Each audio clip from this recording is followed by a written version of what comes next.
Ladies and gentlemen, welcome back to Veloce Squad Sprint here today for round number 4 of the season. If you guys missed round 3 at the Austrian Grand Prix at the Red Bull Ring, then go watch the video, guys. It'll be linked in the top right hand corner of the screen, so go watch and see exactly what happened in that episode. But that is the previous round, and there will also be a link down below to the previous broadcast. But today we are here at Spa, one of my favourite tracks on the calendar alongside Suzuka in terms of my top 2, and I'm looking forward to it because in the last race we did score our first points of the season, and I want to try and, capitalise on that and try and build up some momentum going into round 4 here at Spa. So hopefully we can do that here today, but we're now going to jump into the grid for this race because it hasn't exactly been the ideal scenario for me, and you'll see in a minute why, what I mean by that. But in terms of the grid, we've got Tyrrell Limitless starting from pole in his first race of the season. We've got Ryan Littlemore alongside him, then it's Camille in P3 with Liam or Vizza in P4. Then in P5 we have Isaac Gillison alongside him is going to be FNG or Nirin Yusufu.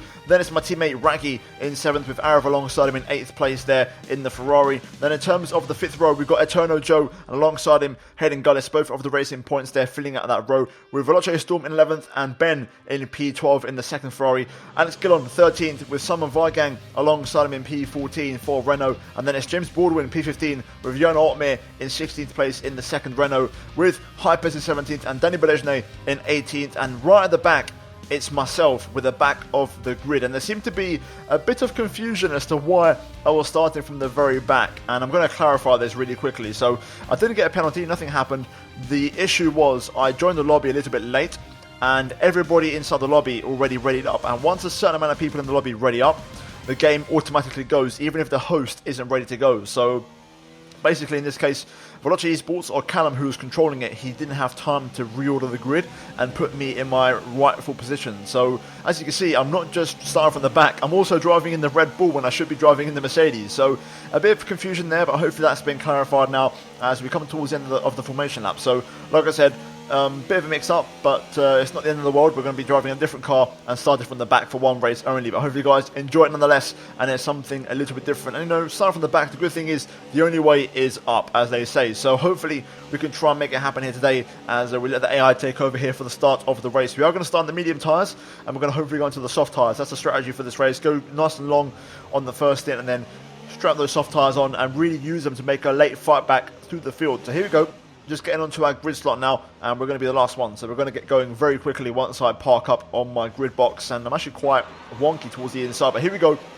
The lights are coming on here at Spa, and it's 5 lights, and it is lights out, and away we go for the Belgian Grand Prix. And it's actually a pretty poor start line. There's contact, Arav's out of the race already. We somehow go through the crash and we get extremely fortunate. Safety car deployed, and there's absolute chaos behind, and we've gone from 19th to 13th in less than a corner. So really crazy start, and a safety car has been deployed for the second race in succession, and Arav and Vizza are out of the race. I believe Simon Vigang maybe as well, I'm not quite sure. But we're down to 16 runners now. So yeah, I think someone Vigang might have got the contact there, but Arav is definitely out along with Vizza. So a couple of retirements already here, which is not what you want in terms of if you are Arav or Vizza. Either way, it is going to mean that the race opens up for us, and you can see a bunch of cars pit in. Of course, Raggy pits, as does Alex Gillon. But bear in mind, Raggy's my teammate, but in this race, Alex Gillon is my actual teammate in the event.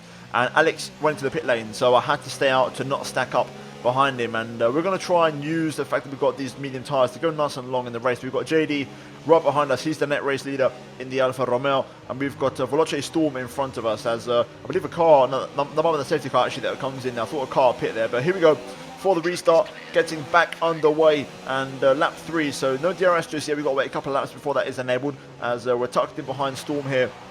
And we're going to see if we can try and make a move on Tom, as he's actually all over the back of Ryan here. Look at this. Storm really going for a move, really aggressive restart. Are they going to go side by side through Eau Rouge, up through Radion? Yes, they are. It gets very close, but they don't touch. But we're going to benefit, and we're going to get the momentum up the hill. But unfortunately, I don't have a slipstream, and that's giving Ryan a second chance to pull back alongside Storm. And we have to just sit back and watch as we've got JD behind us. We almost have severe contact with Ryan. I think I just tapped him a little bit there, but somehow we managed to get the brakes on and not lose any front wing as we now make our way through Malmedy. And there's yellow flag behind once again further back, as we're going to have a look on the inside of Ryan there into turn 8, but we think better of it, as I believe there was some contact into Lacom a little bit further back on the mini-map, as you can see on the bottom left of the screen. As we now go through turn 9, down the hill towards turn 10, Ryan gets a bit loose here. We're going to try and use that as we get alongside him on the outside into Puon. Surely not, we're going to absolutely send one around the outside. Ryan leaves the room, and we're still side by side here down the hill. Teo Limitless as well, looking for a move just behind us as we go into the final chicane. We're going to try and go back on the inside of Ryan, and we're still side by side here through this entire sequence, but Ryan just gets the edge and gets in front. I'm going to go back down the inside, but I think better of it,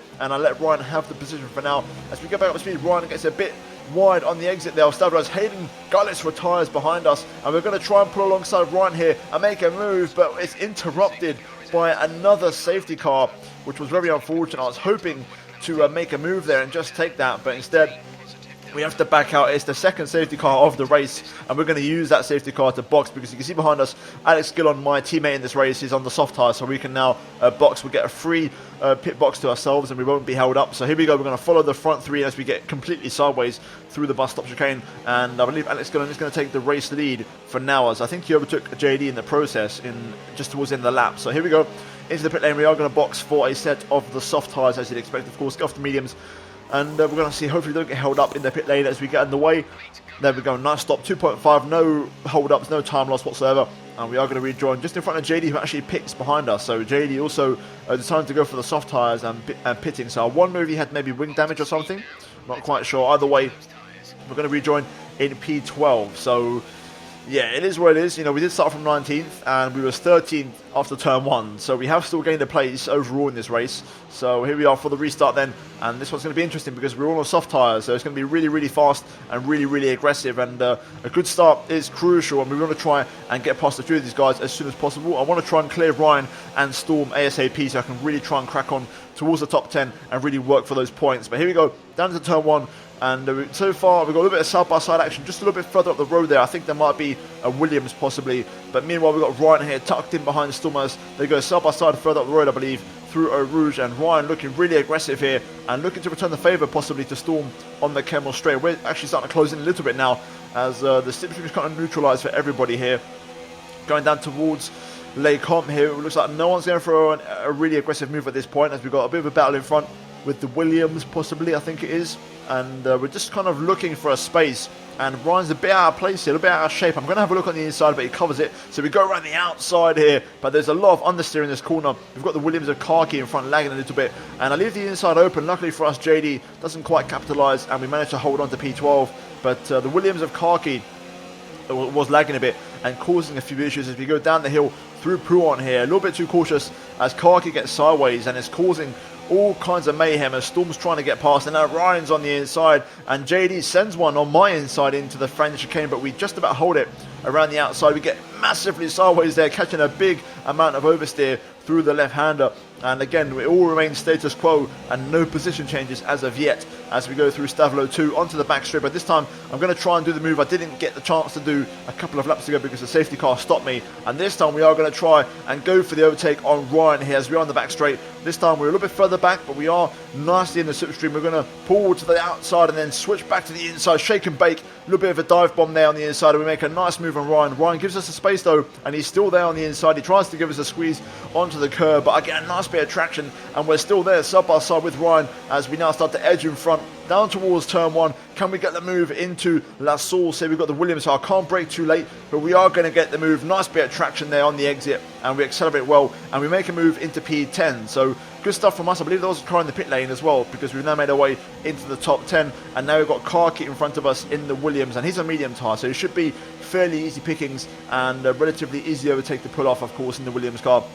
And based off of the last race in Austria, I know what his pace is like. So meanwhile, in front we've got some too wide action here between, I think there's Storm, there might be my teammate Raggy there, if I can quite just about catch it with my preview screen, which is very small. And again, they're losing time, and at the minute this is helping us out with these soft tyres. We're really making progress, and there's a bit of contact there between Raggy and Storm. Storm down the inside as we actually goes through Khaki, and we make a very easy overtake, the game making it easy for us. And I thought it was done, but then suddenly he ghosted right back out in front as my engine is absolutely frying and overheating. As we go down through Pruon though, we got contact in front, there's a yellow flag, someone's gone sideways, and it's Raggy who goes, it looks like he was trying to respond to the spin. I think it might be Alex Gillon in the Red Bull, I'm not quite sure, but Raggy tried to avoid him and in the process ended up spinning himself, and we're now all over the back of Karki here, trying to look for a move as we go through Stavlo. And again, the lag is just stopping me from really getting too close to him. But now, through the second part of Stavlo, can we try and get a slipstream on the back straight here and try and make a move? You can see we are losing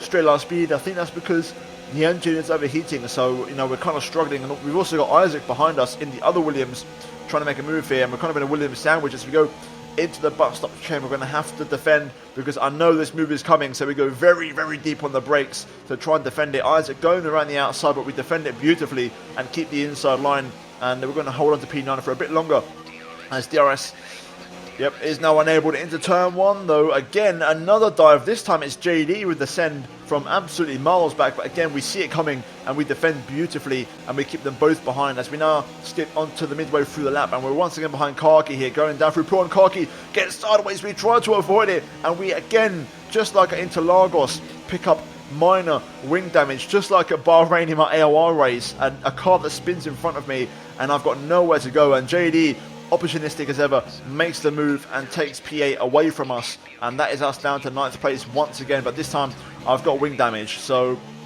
it's going to be hard work, but I tried my best, and you'll see here on screen on lap 9 onto lap 10 I set a personal best actually, even with the wing damage, and JD wasn't exactly running away from it. I wonder if maybe he had wing damage as well, possibly, but his pace wasn't phenomenal. I was keeping him in my sights. And you can see another personal best here as we got yellow flag, and Alex Gillon is out of the race in the other Red Bull, and I think he hit the wall or maybe spun out of second Stavlo, so that's going to give us P8, which I'll absolutely take. And as we go into the last lap of the race, another personal best, this time a 46.0 or 48.0, I can't quite tell on my screen, but another personal best from us. And again, JD just up the road there, and there's a lot of cars actually in front of us, JD, Storm, a lot of cars that I thought I could have passed. But now onto the last lap of the race, and it's going to be Veloce James or James Baldwin picking up the win here at Belgium. Yellow flag again because I believe Jono Otmir span out of the bus stop, and that gave Ben across the line P4, and he was only a couple of seconds up the road. And again, if I had not had the damage, I could have maybe had that today. But either way, up to the line, and it's another personal best, and we end the race strongly in terms of pace, but ultimately it's only 8th place. And again, another question of what if, or what could have been if the wing damage hadn't taken place. So yeah, it is what it is. I don't seem to be getting a lot of luck in this series. Things always seem to happen. And Austria was the first race where nothing went against me. But then again, I was kind of out of place with strategy. There wasn't much I could do. But in terms of the race results, James Baldwin picks up the 26 points here today with the fastest lap included. Hypers in P2 and Denis Berejne in P3. Ben Daly P4 picking up the scraps from Otmir's spin at the final corner, which means Jarno finishes in P5. Storm in 6th place, and we was battling him the whole race, so that's where we could have been, and it's a real shame because obviously we had Tyrrell Limitless behind him, then it was myself, and then we had Isaac as well, I believe. But in terms of the second half of the table, Tono Joe misses out on the points along with Camille, Niren, and my teammate Raggy, unfortunately, and then we've got DNFs in the form of Alex Gillon, Hayden, Summer Vigang, Aravamin, and also Visa with Tembolo Bassi not turning up to the race here today at Spa. So a pretty big retirement / did not appear list today, and not many finishers, but unfortunately for us, our teammate Reggie, of course, caught up in the incident earlier on when that little spin, and he couldn't score any points in this race. But in terms of what it means for the driver standings, of course, that is now 2 races in a row that we've scored points, and we're slowly building up some momentum. However, we are still a long way away from where we need to be. In terms of the top of the table, though, it's Hypers leading the way by 1 point over Denis Berejne, and James Baldwin as well, equal on points. So the top 3 covered by 1 single point. Jon Otmir P4, Ben Daly P5, really good job from Ben this season, ahead of Simon Vigang, who's an esports driver. Storm in P7, Gillon in 8th, and then it's Hayden Gullis in P9. And for the first time this season, I'm into the top half of the table in P10, and I'm equal on points with Hayden. So hopefully we could try and turn that over in the next couple of races and try and catch Gillon and Storm as well, hopefully in the next couple of Grand Prix. Fingers crossed, if I have a bit of luck, we could definitely start to stack up some points and make a challenge, because I do want to try and catch Ben. He's my target. I want to be the top content creator, and I failed that last season, so I want to try and achieve that goal this season. But either way, that is your top half of the table here after the Belgian Grand Prix here in Squadsprint. And in terms of the bottom half and other drivers, we have Joe Wilkes in P11 missing out on the top 10, Arav in P12, my teammate Raggy in 13th, Ben McConnell, and then it's Tyrrell Limitless with 6 points after his debut here today at Spa. Isaac Goodison in P15 with Nirin in 16th place, with Ryan and Chembol Bassi with a point each in 17th and 18th, with Vizza and Camille or Karki yet to score a point in this series. But guys, that is it for the race here today at Spa for the Veloce Squad Sprint League. And again, a little bit of bad luck, but hopefully in the next one we can try and come back very soon. But in terms of the constructors here, finally, before we wrap things up in this video, Haas lead the way ahead of Renault by 11 points. Alfa Romeo not too far behind, and now that Tyrrell Limitless is racing alongside Danny, I'm expecting them to really shoot up the table and make progress. Toro Rosso P4 doing pretty well as well, with Scuderia Ferrari, Ben and Arif together in P5 doing a good job. Red Bull P6, Racing Point P7, and we are 1 point behind, both myself and Reggie closing in on those guys and making slow but definite progress, with Williams in 9th place and McLaren at the bottom with 4 points. But the target, I think, for myself and Reggie is to try and close in on the Ferraris. That's the objective, and if not the Ferraris, then try and get Racing Point and Red Bull wrapped up very soon. But that is it, guys, for the race here at Belgium, and that is it in terms of all the standings and all the things I need to update you guys on. And the next race, I believe, will be Japan, so do tune in for that one, guys. But if you enjoyed this video, drop a big fat like on it, and also subscribe if you are new for daily Formula 1 content. Also, turn on notifications to not miss any future content from me, and finally check out these 2 videos on your screen if you have missed them. But that is it from me here today for the Belgian Grand Prix, and I'll see you guys in the next episode and my next video very soon. But until then, it's goodbye from me.